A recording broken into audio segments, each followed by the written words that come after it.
तो आज हम लोग शुरू कर रहे हैं विद इक्विलिब्रियम। इक्विलिब्रियम में पहला क्वेश्चन आ रहा है। वो कह रहा है at a given time concentration of all the species is 2 molar, predict has equilibrium is achieve और नॉट। तो आपको पता है, अगर किसी क्वेश्चन में हमें ये कहा रखा होता है कि हमें पता नहीं है इक्विलिब्रियम आया है कि नहीं आया, तो पहले क्या निकालना पड़ता है? क्यूसी।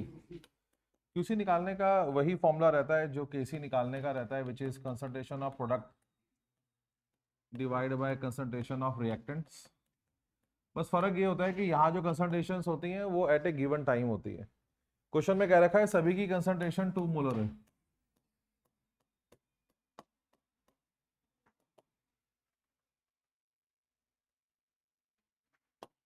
इसको सॉल्व करेंगे 0.25 आंसर आ जाएगा क्यूसी का।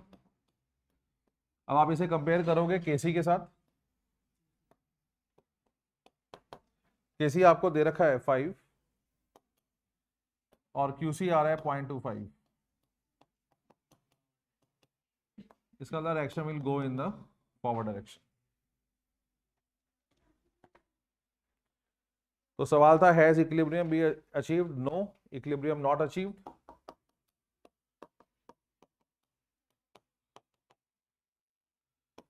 And reaction has to go in the forward direction to achieve equilibrium.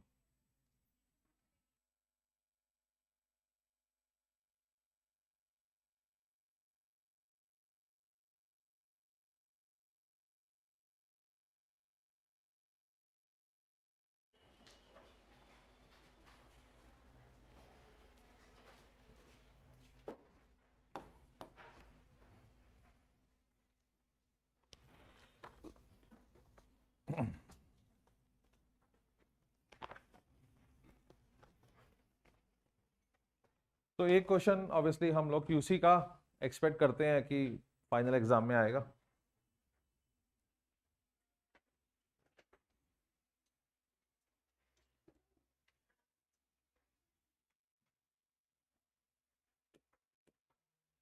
Second question है, आपको इक्वेशन दे रखी है और आपको केपी दे रखा है 5, डेल्टा एच -100 है।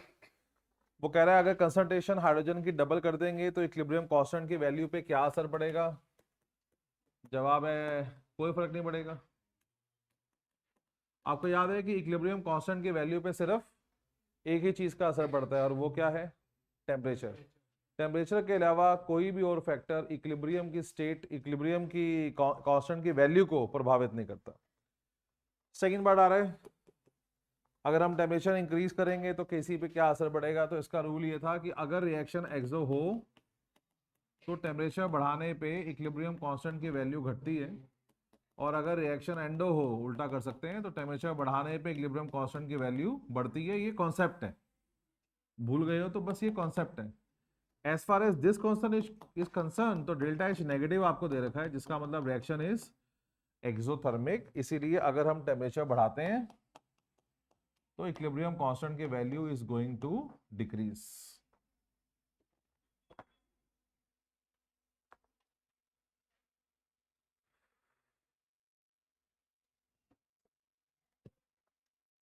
थर्ड है, अगर आयरन को ऐड कर देते हैं एज ए कैटलिस्ट तो केसी की वैल्यू पे क्या असर पड़ेगा? जवाब है कुछ भी नहीं। जहां तक वैल्यू का सवाल है इक्विलिब्रियम कांस्टेंट की, सिवाय टेम्परेचर के और कोई भी फैक्टर इक्विलिब्रियम कांस्टेंट की वैल्यू को चेंज नहीं कर सकता।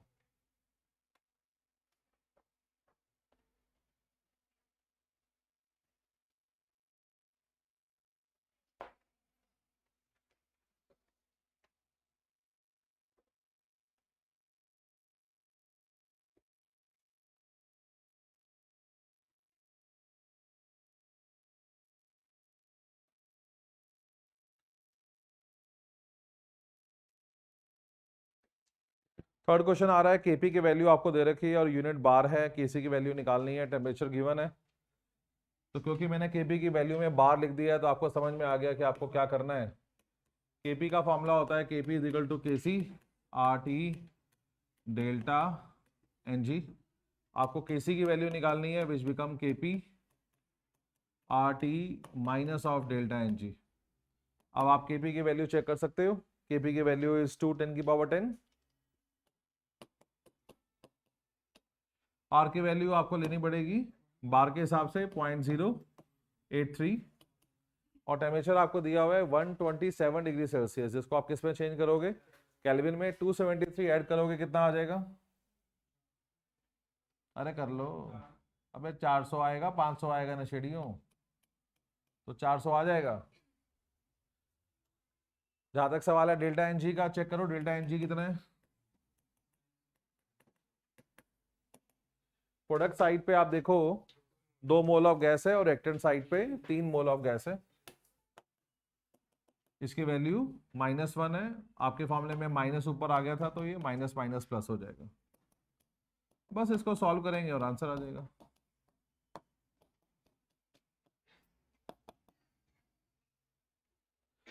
टेम्परेचर को केल्विन में लेके जाना ही जाना है, कोई डिबेट नहीं है। आर की वैल्यू का चुनाव इस प्रकार से कर लिया कि केपी की यूनिट बार थी, तो आर की यूनिट जो बार में है वो 0.083 है।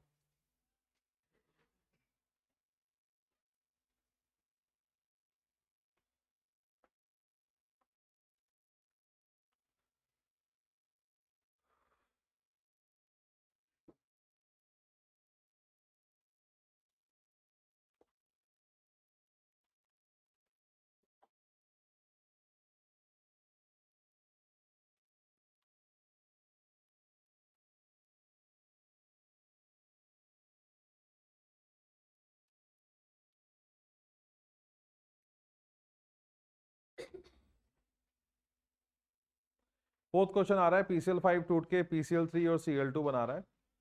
वो कह रहा है अगर 3 मोल PCl5 से शुरू करेंगे तो इक्विलिब्रियम तक आते आते 50% PCl5 टूट गया।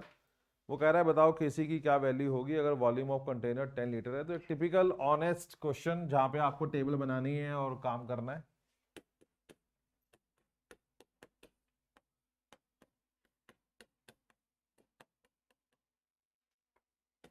Initial dissociated left at equilibrium concentration, तो शुरू में कितना लिया है PCl5, 3 मोल, बाकी क्या हो गए 0 0। स्टोइचियोमेट्री के हिसाब से अगर इसमें x का चेंज आता है तो ये भी x और x ही बनते हैं, क्योंकि स्टोइचियोमेट्री कहती है अगर एक PCl5 टूटेगा तो एक बनेगा PCl3, एक बनेगा Cl2। अगर x टूटेंगे तो इसी रेशो में ये बन जाएंगे। तो कितना रह जाएगा 3 - x। ये सारे मोल दे रखे हैं और आपको पता है हमें केसी के फॉर्मूले में कंसंट्रेशन डालनी होती है, तो हमें मोल को डिवाइड करना पड़ेगा वॉल्यूम ऑफ कंटेनर से, ताकि मोलैरिटी में हम लोग आ सकें। फिर केसी का फॉर्मूला लगाएंगे और सॉल्व कर लेंगे।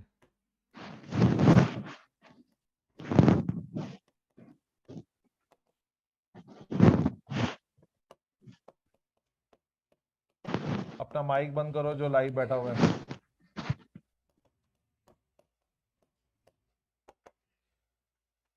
केसी की वैल्यू आपको दे रखी है, सॉरी उसने कहा था 50% टूट गया। बोलो ना यार, गधों की तरह चुपचाप बैठे रहते हो। तो 50% ऑफ 3 मोल का मतलब है 1.5 मोल टूट गया। स्टोइचियोमेट्री कहती है जितना PCl5 टूटेगा उतना ही बनेगा PCl3, उतना ही बनेगा Cl2। 3 मोल लिया था, 1.5 मोल टूट गया, 1.5 मोल ही बचेगा। शुरू में था ही नहीं, जो बना और वो बचा। ये सारे मोल थे, मोलैरिटी में कन्वर्ट करने के लिए वॉल्यूम से डिवाइड कर लेंगे।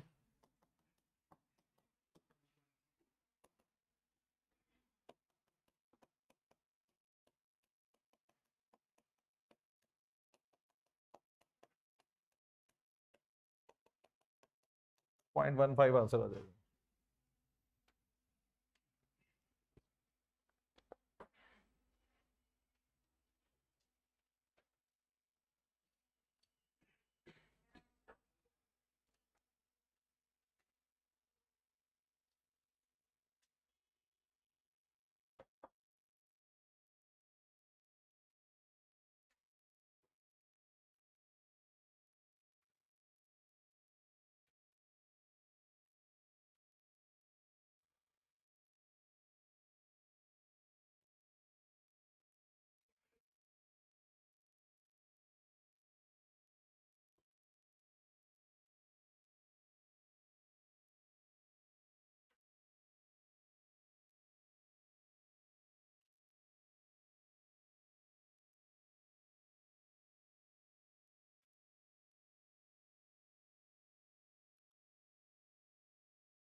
अगला क्वेश्चन आ रहा है, फिफ्थ क्वेश्चन है, वो कह रहा है कि give one example of physical equilibrium.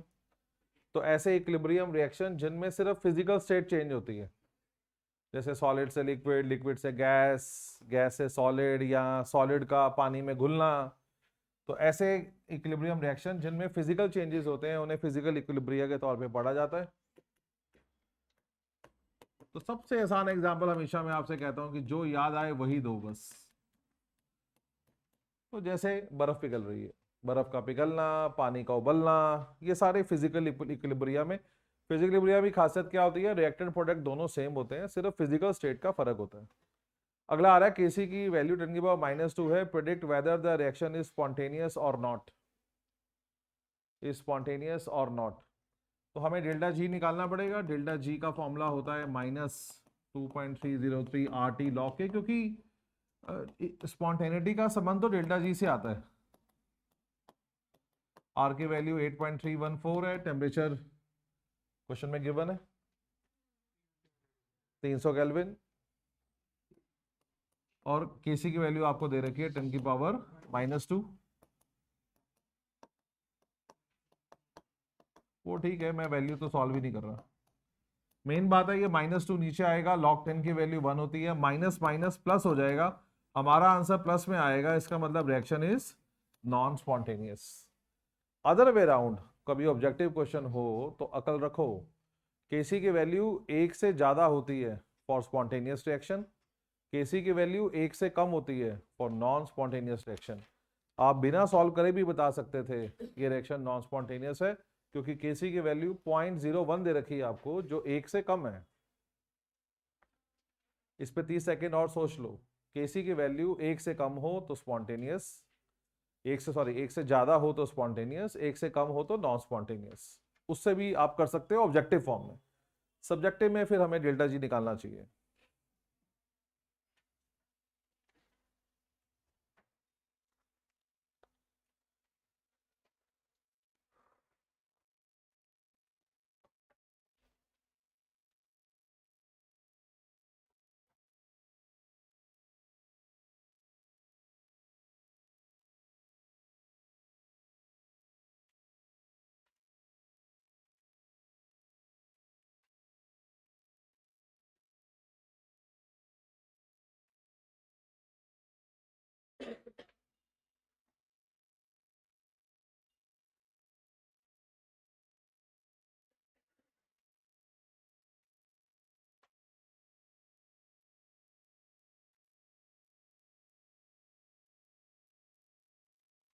Six question आ रहा है,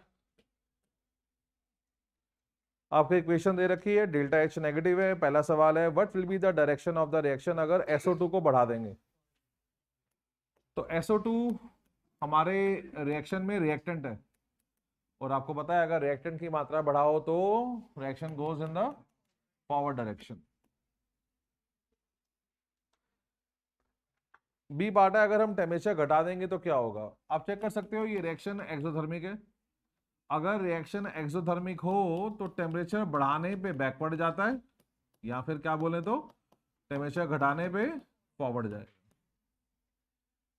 आपको याद है मैंने आपको ली चैटियर में 5 लाइनें याद करवाई हैं। रिएक्टेंट की कंसंट्रेशन बढ़ाने पे रिएक्शन फॉरवर्ड जाता है, प्रेशर बढ़ाने पे रिएक्शन उस दिशा में जाता है जहां मोल्स ऑफ गैस कम है, टेम्परेचर बढ़ाने पे एक्सोथर्मिक रिएक्शन में reaction goes in the forward backward direction, endothermic में टेम्परेचर बढ़ाने पे goes in the forward direction.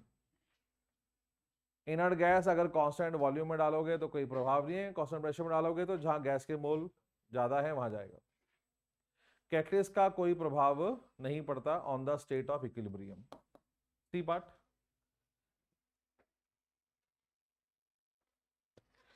if iron is added as a catalyst, how the I'm sorry,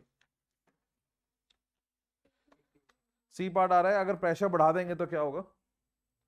तो pressure बढ़ाने पे रिएक्शन उस दिशा में जाएगा जहां मोल्स ऑफ गैस कम है।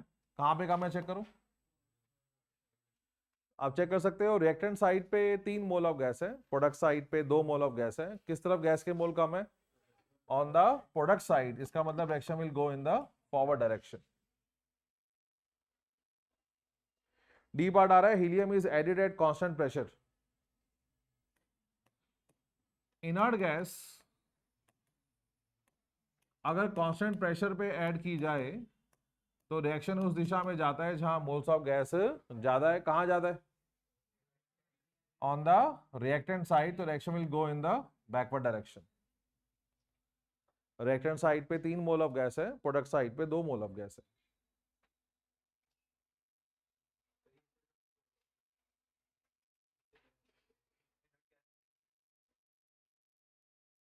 इनर्ट गैस के लिए ये इनर्ट गैस का मतलब एक ऐसी गैस जिसका रिएक्शन से कोई लेना देना नहीं है। इनर्ट गैस जब भी कभी डाली जाती है एट कांस्टेंट वॉल्यूम तो इक्विलिब्रियम की स्टेट पे कोई असर नहीं पड़ता। अगर कांस्टेंट प्रेशर में डालते हैं तो रिएक्शन उस दिशा में जाएगा जहां गैस के मोल ज्यादा है। अगला है कैटलिस्ट डाल दिया V2O5, तो स्टेट ऑफ इक्विलिब्रियम पे क्या असर पड़ेगा?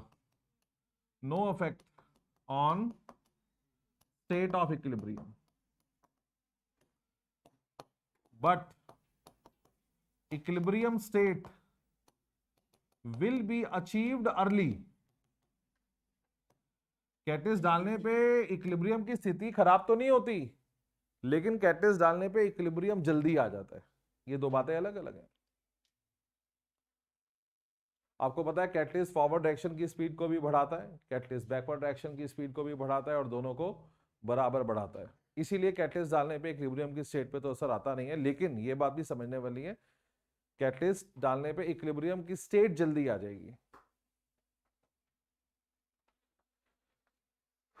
तो क्लासिक क्वेश्चन है, सारे रिएक्टर के सबसे इंपॉर्टेंट पॉइंट, चाहे वो कंसंट्रेशन इफेक्ट है, टेम्परेचर इफेक्ट है, प्रेशर इफेक्ट है, इनर्ट गैस, कैटलिस्ट। तभी कह रहा हूं दिखने में पैकेज जो भी सिंपल लगे, कैसा लगे, वेरी वेरी इंपॉर्टेंट है। It is covering everything which is required, आपको पता होना चाहिए। 7 क्वेश्चन आ रहा है, डिफाइन आर्हीनियस एसिड। तो आर्हीनियस के हिसाब से एसिड कौन? जो H+ दे। आंसर लिखो, लिखो species which give H+, species which give H+ in aqueous solution, species which give H+ in aqueous solution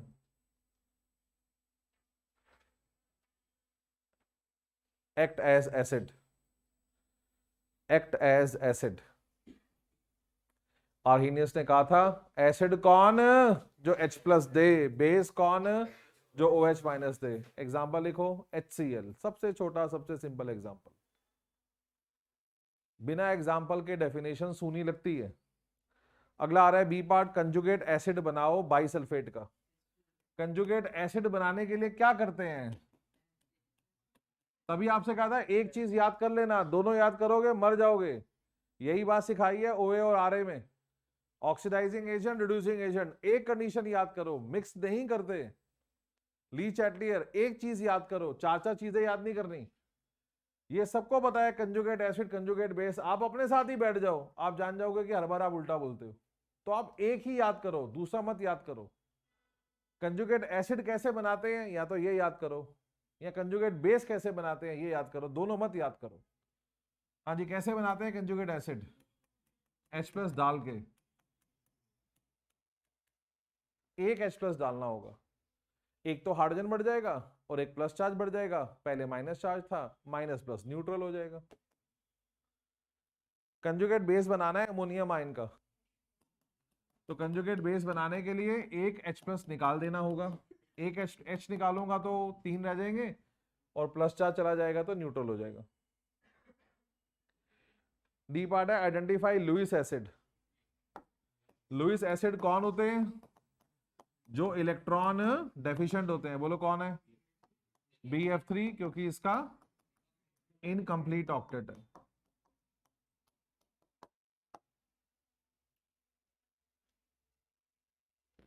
identify Lewis base. Lewis base वो होते हैं जो इलेक्ट्रॉन रिच होते हैं, जिनके पास लोन पेयर होता है, नेगेटिव चार्ज होता है। आंसर है Cl-। कुछ भी नहीं, actually PCl5 is Lewis acid, क्योंकि it has a empty orbital. ये केस इलैबोरेटेड समझाया हुआ है। PCl5 दिखने में लगता है कि उसके पास 8 से ज्यादा इलेक्ट्रॉन है, लेकिन मैं बार बार आपको कहता हूं एसिड कौन? जो इलेक्ट्रॉन रिच है। आप कह रहे हो कि जो इलेक्ट्रॉन डेफिशिएंट है, उससे काम नहीं चलेगा।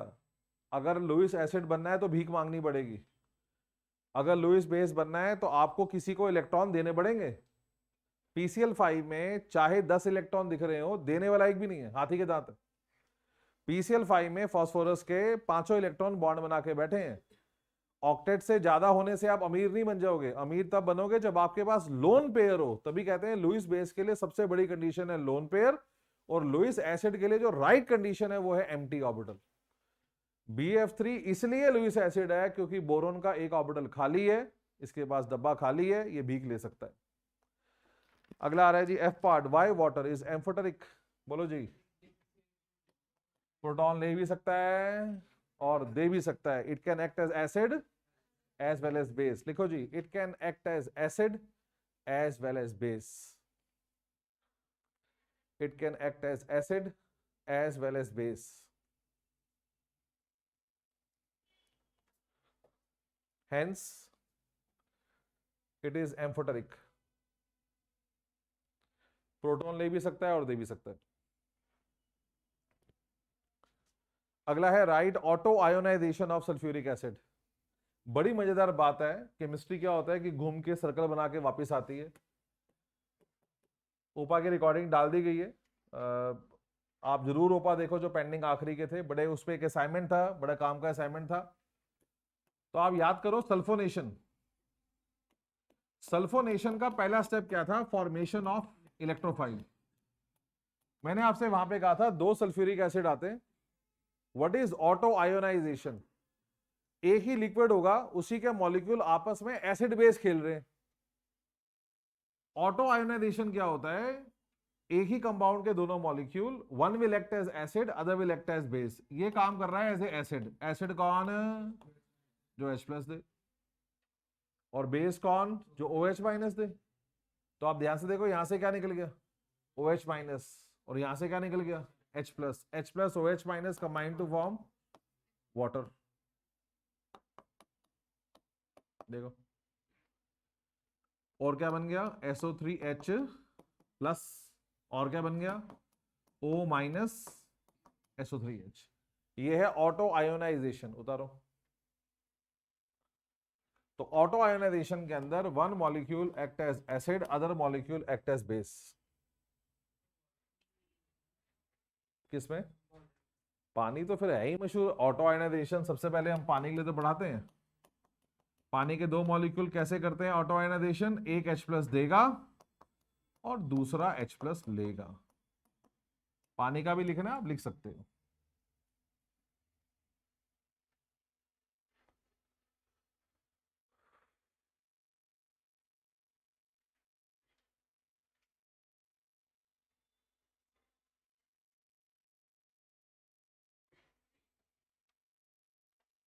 अगर थोड़े से भी एग्जाम दूर हैं तो ऑर्गेनिक में ज्यादा टाइम स्पेंड करो। स्कूल में कितने नंबर की ऑर्गेनिक आ रही है ये इंपॉर्टेंट नहीं है।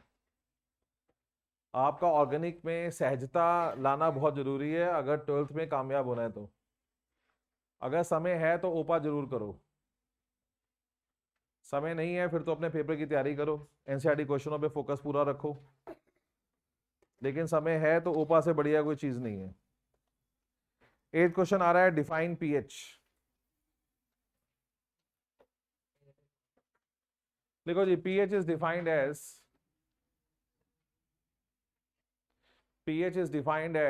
negative log of pH is defined as negative log of concentration of H+ ions, negative log of concentration of H+ ions। तो pH होती है -log of H+। B part है, find pH of 0.05 molar sulphuric acid. Sulphuric acid एक strong electrolyte है, completely ionise कर जाता है। 0.05 molar sulphuric acid जब टूटेगा तो स्टोइचियोमेट्री के हिसाब से प्रोडक्ट फॉर्म होंगे। एक सल्फ्यूरिक एसिड से 2 H+ बनते, 0.05 मोलर से 0.1 मोलर H+ बनेंगे। pH होती है -log of H+। H plus 0.1 है, मतलब 10⁻⁻1 है। सॉल्व करेंगे, आंसर 1 आ जाएगा।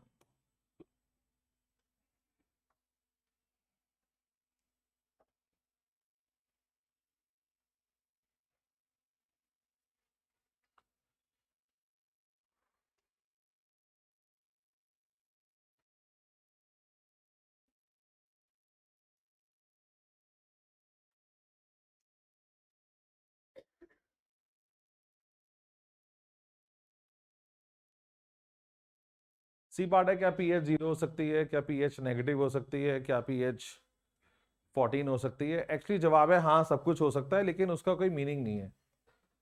आपको सिखाया गया है पीएच स्केल होता है 1 to 14, तो आपका आंसर होगा नो। लिखो जी, लिखो the concept of pH, the concept of pH is applicable for very dilute solution. Concept of pH is applicable for very dilute solution. मतलब जब पानी बहुत ज्यादा होता है, जैसे आप लैब में काम करो, यही बड़ी दिक्कत है कि लैब में काम थोड़ा आपने कम किया है, तजुर्बा कम होता है। एक बार फिर से सर्वे कर लेते हैं, किसी ने लैब में टाइट्रेशन करी है? करी है। NaOH और HCl लिया था? लिया था। ऑक्सालिक लिया था। ऑक्सालिक की मोलैरिटी याद है? 1/20। किसी का 1/10। NaOH की मोलैरिटी याद है? 1/10, 1/20, 1/10। इसका क्या मतलब है?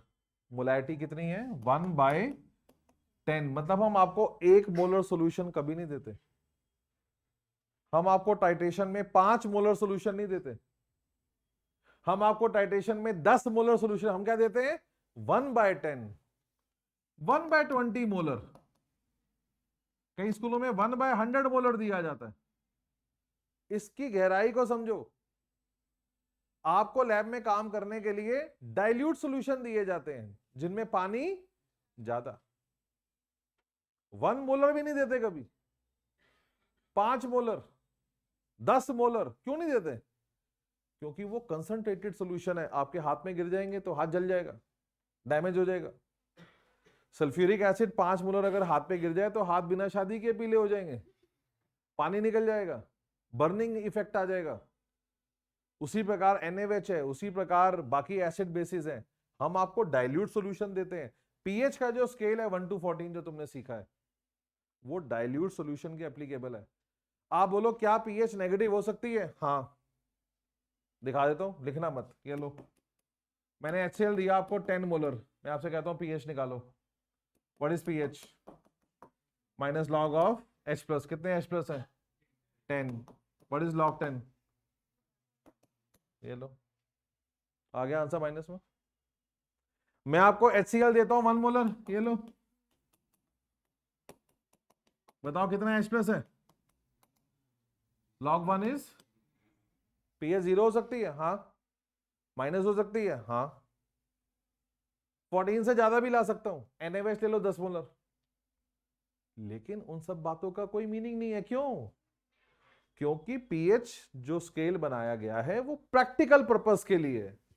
कहानी नहीं है, ये फॉर्मूला नहीं है जिससे हम खेल रहे हैं, ये आप खेल रहे हो। आप, सवाल क्या है, क्या कभी जीवन में पूरी रिसर्च की दुनिया तक 10 मोलर HCl क्या हम कभी बच्चों को देने वाले हैं? इस जन्म में नहीं।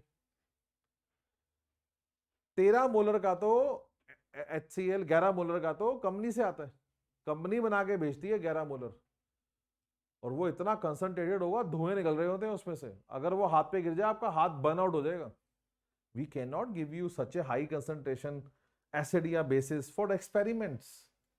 इसीलिए हम कहते हैं पीएच कभी 0 नहीं हो सकती, पीएच कभी नेगेटिव नहीं हो सकती, 14 से ज्यादा भी नहीं हो सकती, क्योंकि पीएच स्केल एप्लीकेबल है फॉर 1/10, 1/20, 1/100 डाइल्यूट सॉल्यूशंस के लिए।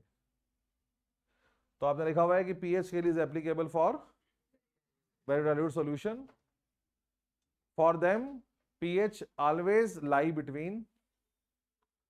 For them, pH always lie between 1 to 14. pH always lie between 1 to 14. PH हमेशा 1 से 14 के बीच में लाई करती है। PH always lie between 1 to 14।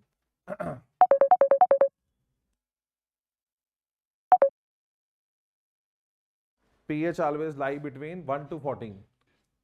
Therefore, 0, negative or more than 14 not possible. Therefore, 0, negative, more than 14 not possible.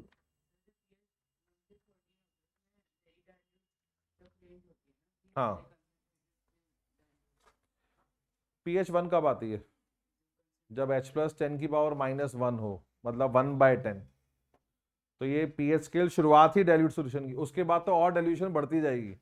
pH 2 कब आएगी? 1/100, 1/1000। सोच कितना हो रहा है डाइल्यूट। वैसे नहीं होता, प्रैक्टिकली नहीं लेते हम। नेक्स्ट आ रहा है क्वेश्चन नंबर 9। 4 ग्राम NaOH 100 ml वाटर में डिसॉल्व किया गया। आपको पीएच निकालनी है, Na प्लस की कंसंट्रेशन, OH माइनस की कंसंट्रेशन, H प्लस की कंसंट्रेशन। मैक्सिमम सवाल जो हम पूछ सकते हैं वो यहाँ पूछा हुआ है। आपको NaOH दिया हुआ है, पहला काम रहता है आपको मोलैरिटी निकालनी पड़ेगी। Given mass of solute, molar mass of solute, volume of solution in litre. NaOH को आप सॉल्यूट मान लोगे। सो 4 ग्राम NaOH है, ये इसका गिवन मास है। मोलर मास इसका 40 है। आपको पता है एनसीईआरटी में 5-6 क्वेश्चन बैक टू बैक थे, मैंने एक उठा लिया। Volume of solution is 100 ml, change in litre. 1 answer आ रहा है, चलो आ गया तो कोई बात नहीं। सो पी इसका कंसंट्रेशन आ जाएगी 1 मोलर।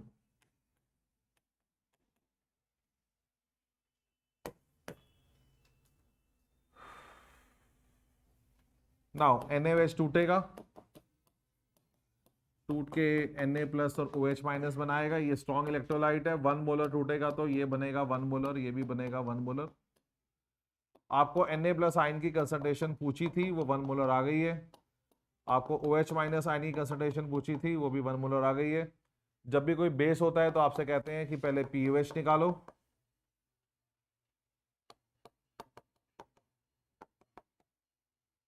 log 1 is 0। और आपको पता है pH क्या होता है? 14 माइनस POH।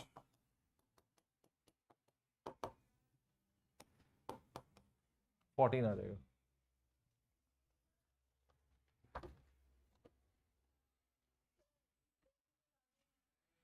pH 14 है, आपको H प्लस आयन निकालने हैं। आपको पता है pH होता है minus log of H plus. H plus हो जाएगा anti log of minus pH।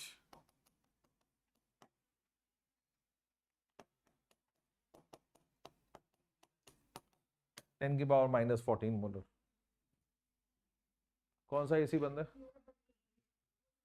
अरे ऐसे नहीं होता, तू अपनी सीट चेंज कर लेना। ये बंद है क्या?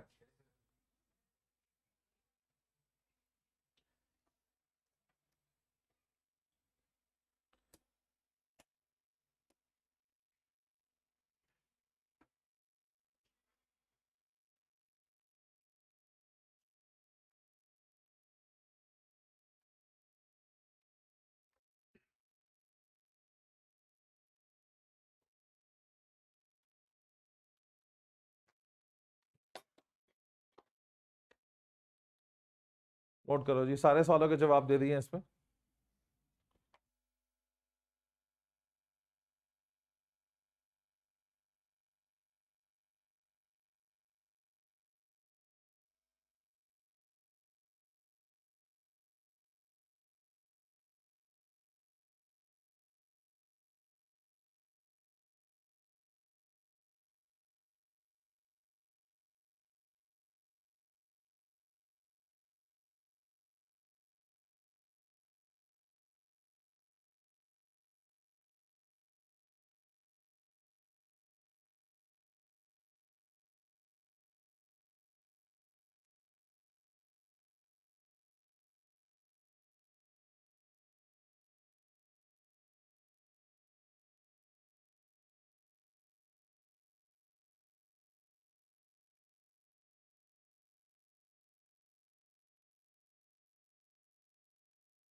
हाँ जी, अगला क्वेश्चन आ रहा है, क्वेश्चन नंबर 10th।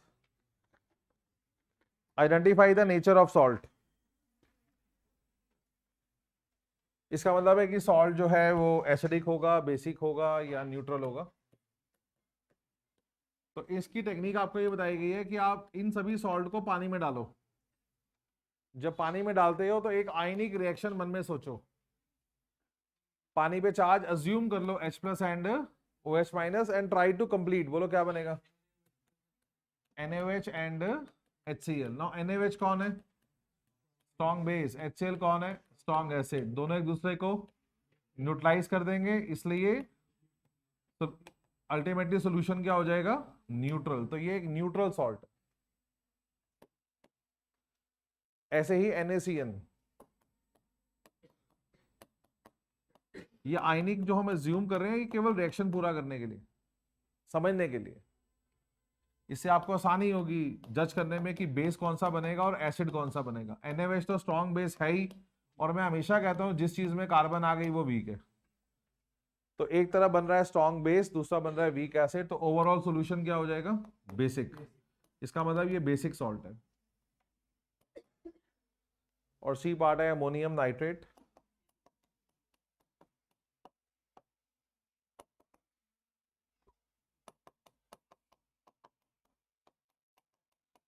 इसे बनेगा ammonium hydroxide and nitric acid. Nitric acid strong acid है, अमोनियम हाइड्रोक्साइड वीक बेस है।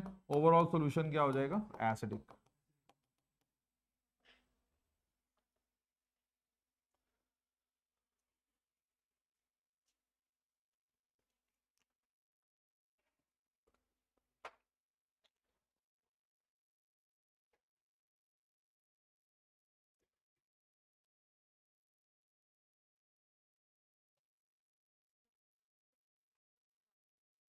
हाँ, करके दिखा देना आपने।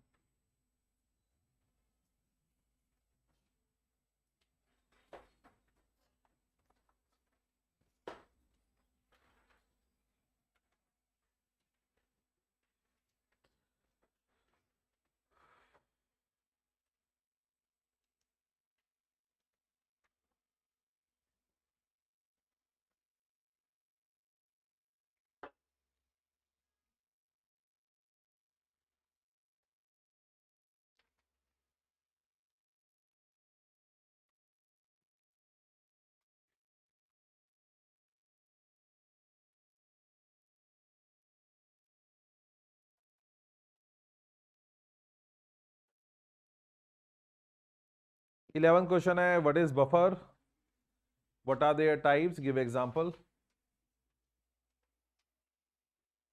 बफर सॉल्यूशन ऐसे सॉल्यूशन होते हैं जिनको अगर आप कहीं पे डाल देते हो तो वो पीएच को चेंज होने से रोकते हैं।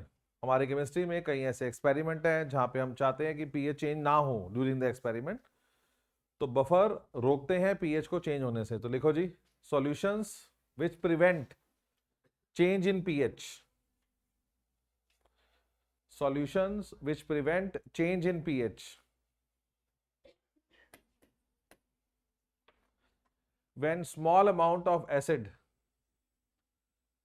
Solutions which prevent change in pH when small amount of acid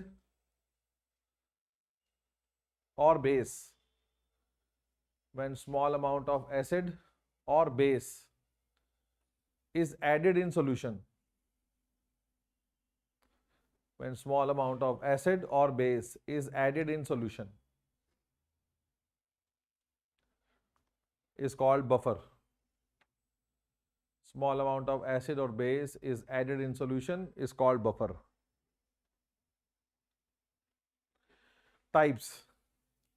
types के लिए एक थोड़ा सा चार्ट बना लेते हैं। वहां पे दो प्रकार के होते हैं, simple buffer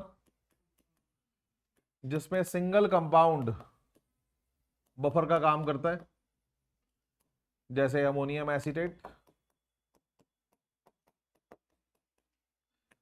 and then we have compound buffer जिसमें क्या आगे दो एग्जांपल हैं, acidic buffer and basic buffer. Acidic buffer कैसे बनाएं? वीक एसिड और उसका सॉल्ट। बेसिक बफर कैसे बनाएं? वीक बेस और उसी वीक बेस का सॉल्ट। वीक एसिड जैसे एस्टिक एसिड और उसी का सॉल्ट जैसे सोडियम एसीटेट, वीक बेस जैसे अमोनियम हाइड्रोक्साइड और उसी का सॉल्ट जैसे अमोनियम क्लोराइड।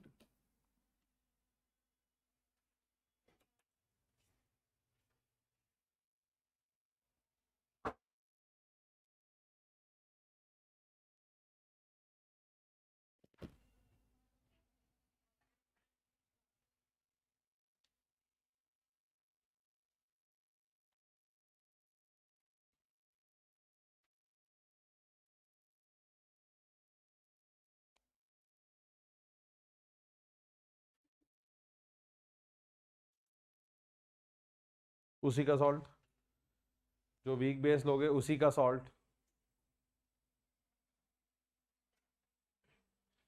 सेकेंड पार्ट है क्वेश्चन का, आपको कह रखा है कि एसिटिक एसिड का आयनाइजेशन कांस्टेंट दे रखा है, आपको पीएच निकालना है। अगर आपको एसिड और सॉल्ट दोनों की कंसंट्रेशन 0.1 मोलर दे रखी है तो इसमें हैंडरसन इक्वेशन लगती है। एसिडिक बफर की पीएच निकालने का फॉर्मूला होता है pH is equal to pKa log of concentration of acid divide by salt,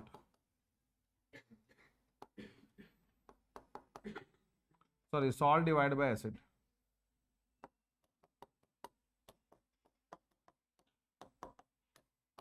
Henderson equation कहते हैं इसको। बफर पे न्यूमेरिकल आने के चांसेस थोड़े से कम होते हैं। नॉर्मली टीचर इसमें डेफिनेशन और इसके एग्जांपल वगैरह देना पसंद करते हैं। यहाँ पे दोनों की कंसंट्रेशन सेम है तो ये log 1 आ जाएगा, log 1 0 होता है। के आपको दिया हुआ है 10 की पावर -3, सॉल्व करेंगे pH 3 आ जाएगी।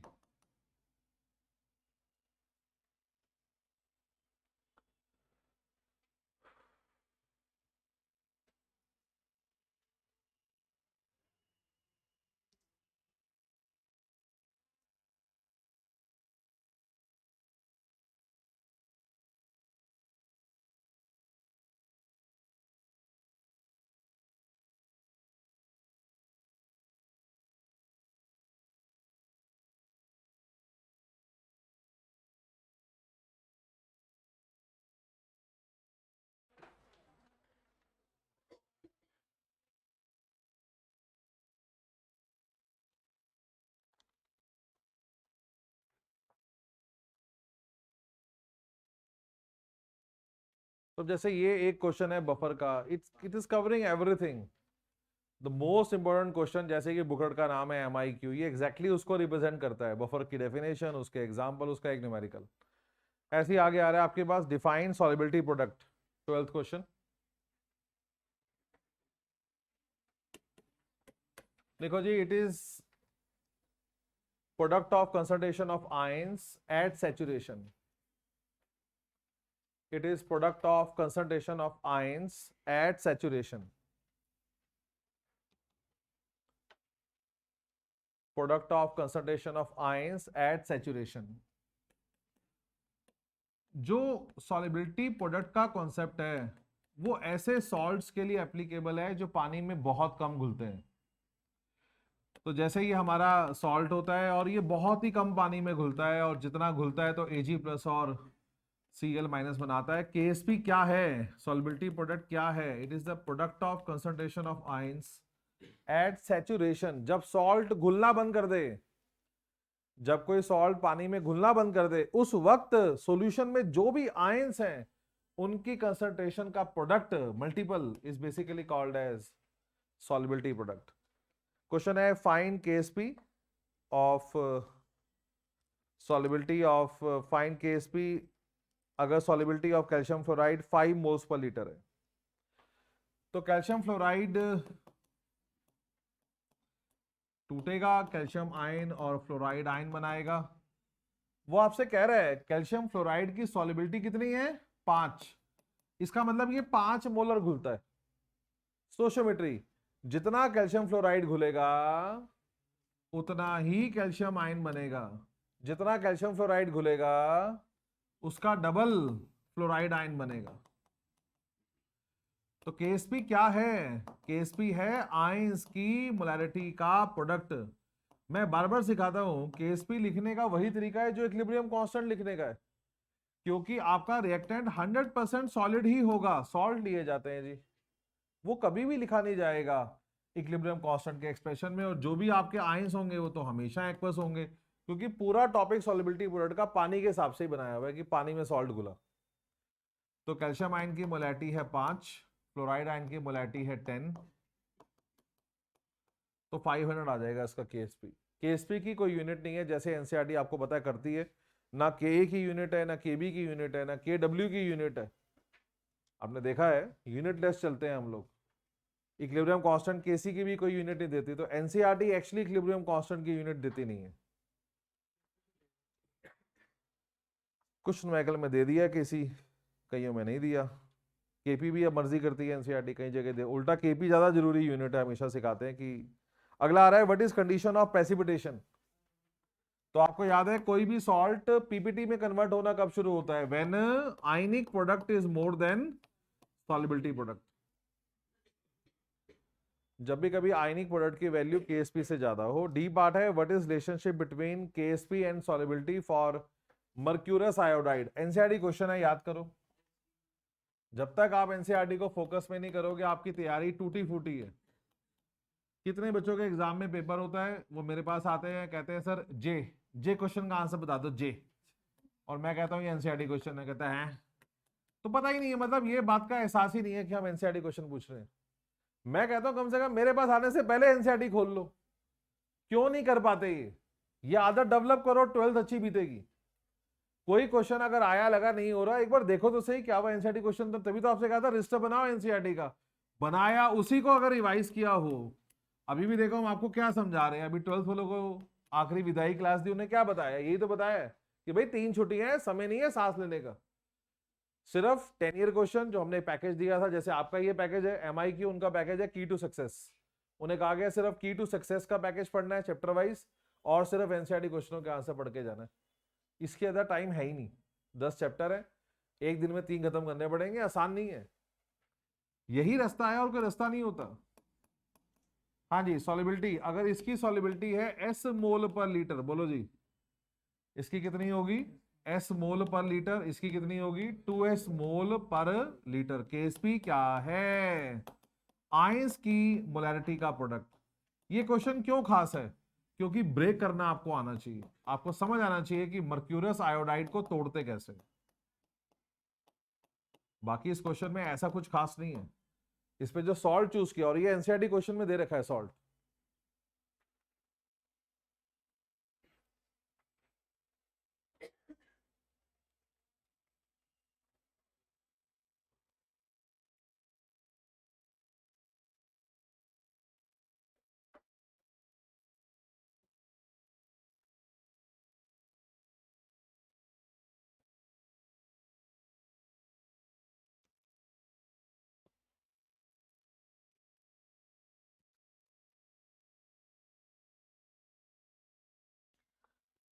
अगला क्वेश्चन हमारा मोस्ट एक्सपेक्टेड क्वेश्चन है, जो आने के चांसेस रहते हैं। इन क्वेश्चनों में 2 सॉल्यूशन मिक्स किए जाते हैं और आपसे पूछा जाता है कि सॉल्ट का जो कंपाउंड बन रहा है उसका पीपीटी बनेगा कि नहीं बनेगा। तो equal volumes of barium chloride and sodium sulphate are mixed, predict whether the PPT of barium sulphate will form और नॉट। ऐसे सभी क्वेश्चनों में जिसका पीपीटी बनेगा नहीं बनेगा सवाल होता है, उसी का केस भी दिया होता है। ये क्वेश्चन 3 स्टेप में किए जाते हैं, तभी आपको पहले ट्रेनिंग दे रखी है।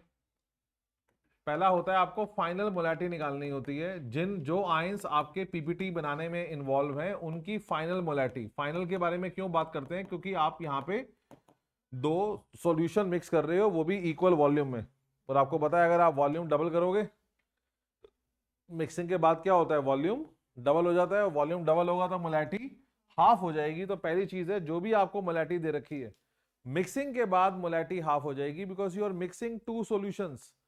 बेरियम क्लोराइड का वॉल्यूम कितना है, बोलो बेरियम क्लोराइड का वॉल्यूम कितना है, V। कितना वॉल्यूम है सोडियम सल्फेट का, V। मिक्सिंग के बाद वॉल्यूम कितना हो जाएगा, 2V। वॉल्यूम अगर डबल हो तो मोलैरिटी हाफ हो जाती है। तो बेरियम आयन की मोलैरिटी वैसे कितनी थी 1/10, अब वो कितनी हो जाएगी 1/20। ऐसे ही सल्फेट आयन की मोलैरिटी कितनी थी 1/20, अब मिक्सिंग के बाद कितनी हो जाएगी 1/40। तो पहला काम होता है न्यू कंसंट्रेशन निकालना after mixing. Normally equal volume दिया होता है तो मोलैलिटी हाफ कर देते हैं। उसके बाद बेरियम सल्फेट का आयनिक प्रोडक्ट आप निकालोगे। आयनिक प्रोडक्ट क्या होता है? आयंस की कंसंट्रेशन का प्रोडक्ट। आयनिक प्रोडक्ट लिखने का वही तरीका है जो केएसपी लिखने का तरीका है, पर केएसपी में जो आयंस होते हैं वो एट सैचुरेशन होते हैं, और आयनिक प्रोडक्ट में जो आयंस होते हैं वो एट ए गिवन कंसंट्रेशन होते हैं।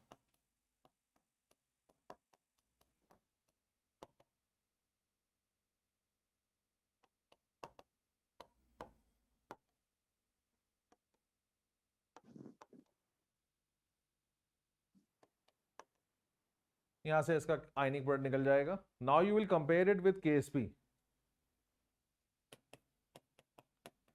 आयनिक प्रोडक्ट है 10 की पावर -3, केएसपी दिया हुआ 10 की पावर -5।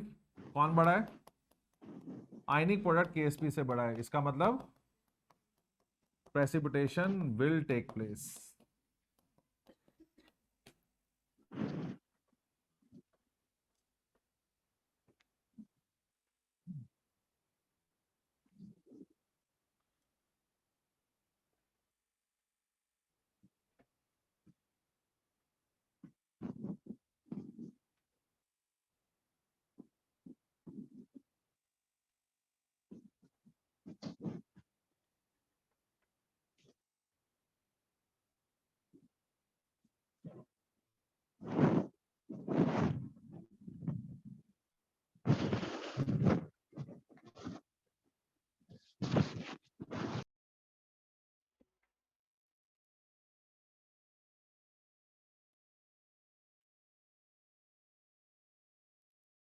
अगला क्वेश्चन आ रहा है, what happens to KW if temperature is increased.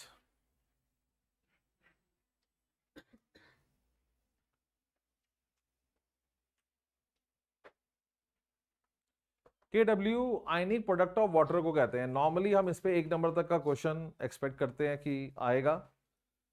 Temperature ionic product of water, जो कि आयंस की कंसंट्रेशन का प्रोडक्ट है। पानी में 2 आयंस होते हैं, हालांकि बहुत कम होते हैं, पर पानी में 2 आयंस होते हैं, H+ एंड OH-। हीट करने पे क्या होगा बोलो?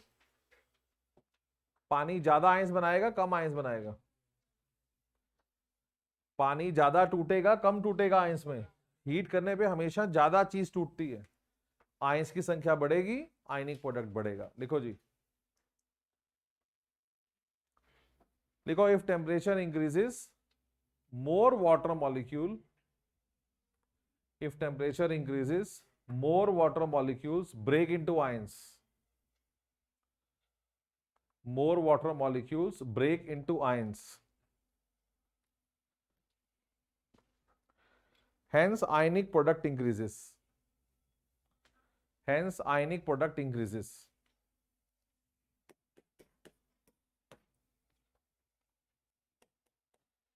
जैसे आप पढ़ते हो 25 डिग्री सेल्सियस पे पानी का आयनिक प्रोडक्ट होता है 10 की पावर -14। तो अगर हम लोग टेम्परेचर बढ़ाते हैं, जैसे मान लो इसको हम 75 डिग्री सेल्सियस करते हैं, तो ये वैल्यू -13 हो गई।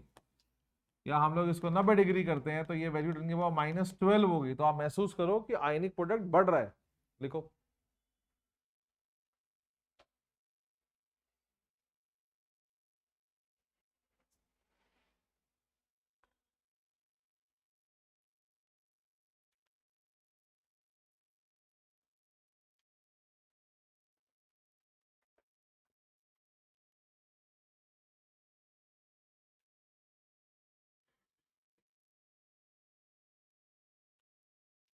बी पार्ट है define common ion effect.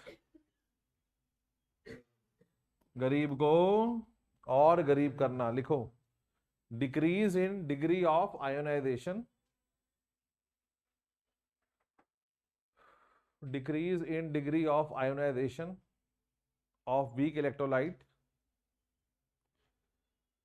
Decrease in degree of ionisation of weak electrolyte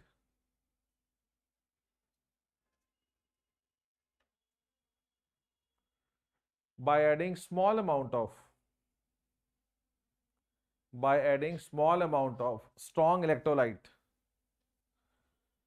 by adding small amount of strong electrolyte having a common ion by adding small amount of strong electrolyte, having a common ion is called common ion effect. Having a common ion is called common ion effect. तो common ion effect में जोड़ियां होती हैं, एक weak electrolyte होता है, एक strong electrolyte होता है, और दोनों में एक आयन कॉमन होता है। देखो for example acetic acid HCl, acetic acid weak electrolyte है, कार्बन है इसमें, HCl मशहूर स्ट्रॉन्ग एसिड है, दोनों में एक आयन कॉमन है जो हाइड्रोजन है, H+ है। सेकेंड पार्ट नहीं करेंगे इसका, क्योंकि जब तक आप केटाइन की वीडियो नहीं देखोगे ये क्वेश्चन ऐसे नहीं किया जा सकता हंसते खेलते। सो अगर आपको ये क्वेश्चन करना है तो मैंने केटाइन का एसेस आपको दे रखा है, आप केटाइन की वीडियोस देखो। नेक्स्ट वी है 15th केटाइंस, मतलब प्रैक्टिकल का क्वेश्चन है एक्चुअली ये, तो प्रैक्टिकल की वीडियो देखोगे तभी ये क्वेश्चन कर सकते हैं, ऐसे नहीं कर सकते। लास्ट क्वेश्चन है इसमें 15th, फर्स्ट पार्ट है। याद करो ये एक टॉपिक था, आपको एक फॉर्मूला सिखाया था, आपको फॉर्मूला दिया था Ka into KB is equal to KW। K क्या है? एसिड का आयनाइजेशन कांस्टेंट, तो KB का क्या है? कंजुगेट बेस, उसी एसिड के कंजुगेट बेस का आयनाइजेशन कांस्टेंट। आप क्वेश्चन पढ़ो, HF एसिड है, उसका आयनाइजेशन कांस्टेंट 10⁻⁵ दे रखा है, उसी के कंजुगेट बेस का आयनाइजेशन कांस्टेंट निकालना है।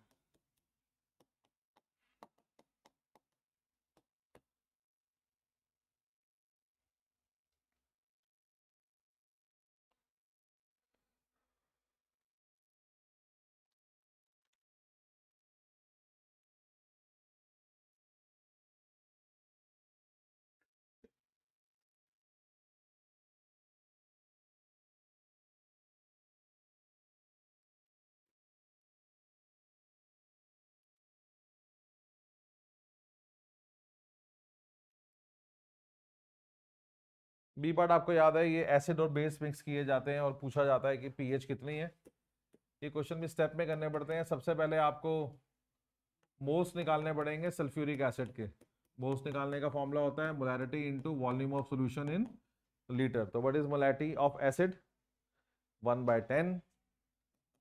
What is the volume of acid? 100 ml change in litre, तो ये आ जाएगा 10⁻²। अब सल्फ्यूरिक एसिड टूटेगा, आपको H+ के मोल्स निकालने। सल्फ्यूरिक एसिड टूटेगा,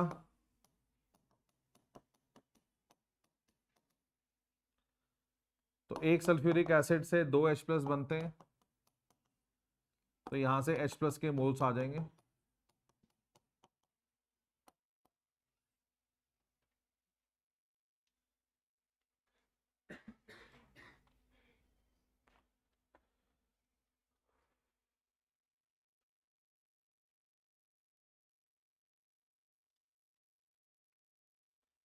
ऐसे ही अब आप NaOH के, पहले NaOH के मोल्स निकालोगे, molarity into volume of solution in litre.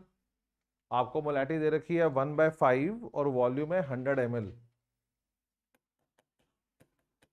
Change in litre.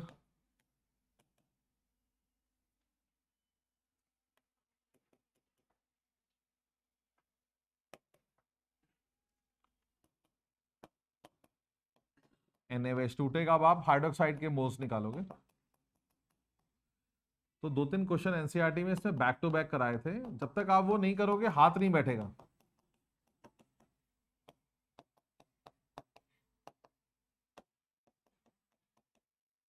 Now why it is a easy question?